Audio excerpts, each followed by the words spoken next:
Alors l'étude sur la promotion du coaching est très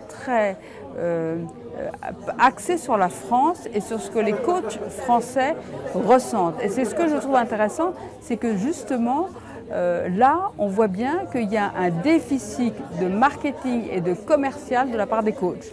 Et cette étude nous apporte un petit peu la manière dont il faut voir et percevoir le marketing de manière positive.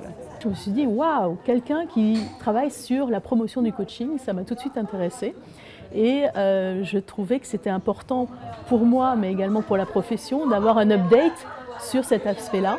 Et donc j'ai tout de suite, dès que j'ai vu la promotion de cette conférence, je n'ai pas hésité une seconde à m'inscrire.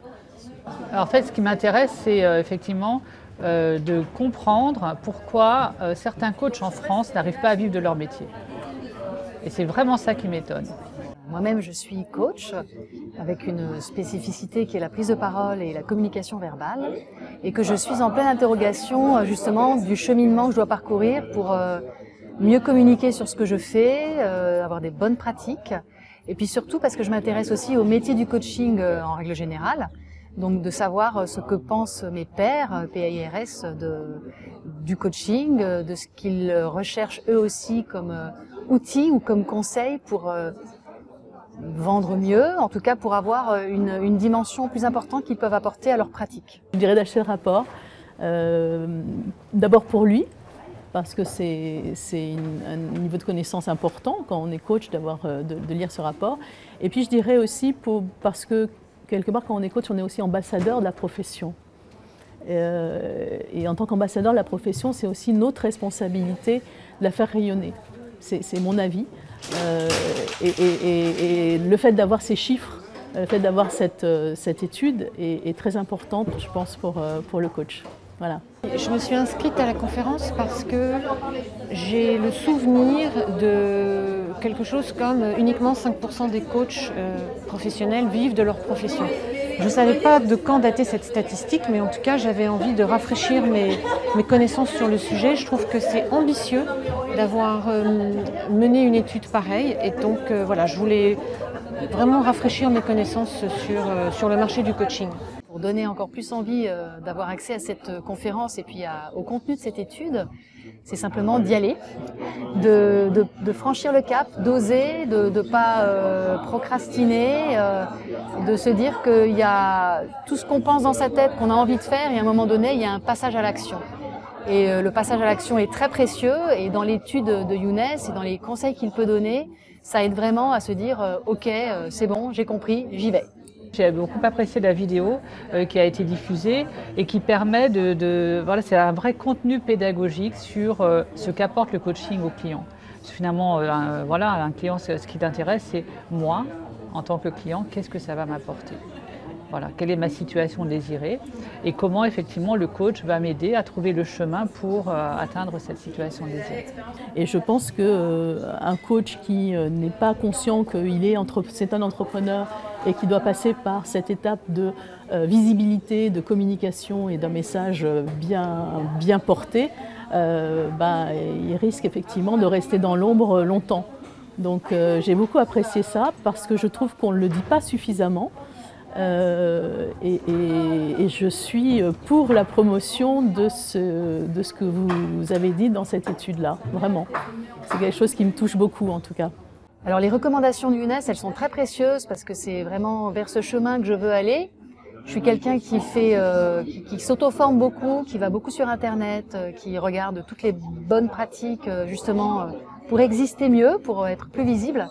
Et dans tout ce qu'a dit Younes, il y avait l'essentiel de ce qu'il faut savoir et qui recoupe beaucoup de tout ce que j'ai pu entendre par ailleurs sur Internet. Et d'avoir du coup, en une manière très synthétique, très visuelle, très pratique, toutes les bonnes pratiques, c'est extrêmement positif et ça m'a beaucoup aidé à formaliser encore plus dans ma tête la démarche qui va être la mienne dans les semaines qui viennent. Sur le contenu des recommandations, ce qui est très intéressant, c'est de voir à la fois voilà, la façon, le contenu, c'est-à-dire effectivement l'offre que l'on doit avoir. Ce qui est important, c'est effectivement d'avoir un très bon positionnement, c'est-à-dire que le coaching sert à tout, mais si on s'adresse à tout le monde, on s'adresse à personne.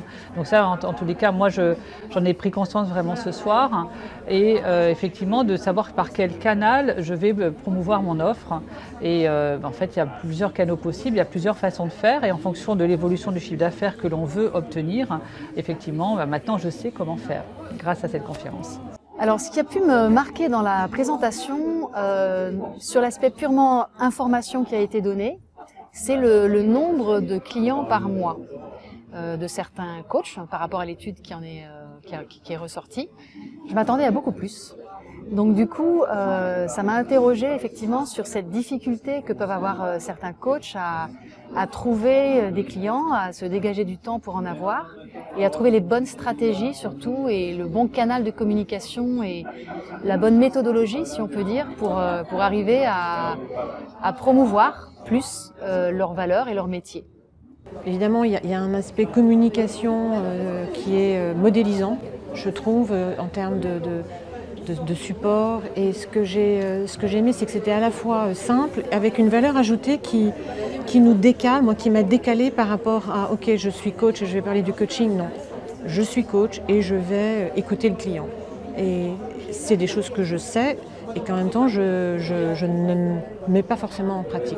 Donc j'ai aimé ce décentrage, en fait, par rapport à une posture dont on a parlé, d'authenticité, etc. Voilà. J'ai aimé quelque chose qui m'a ouvert sur le marketing, c'est OK, vendre le coaching, c'est nécessaire. J'avais regardé le travail de Younes, j'avais envie de voir plus près l'homme et d'entendre avec ses propres mots la description de la méthode. La fameuse méthode. Et je suis ravie parce que c'est exactement ce que j'applique.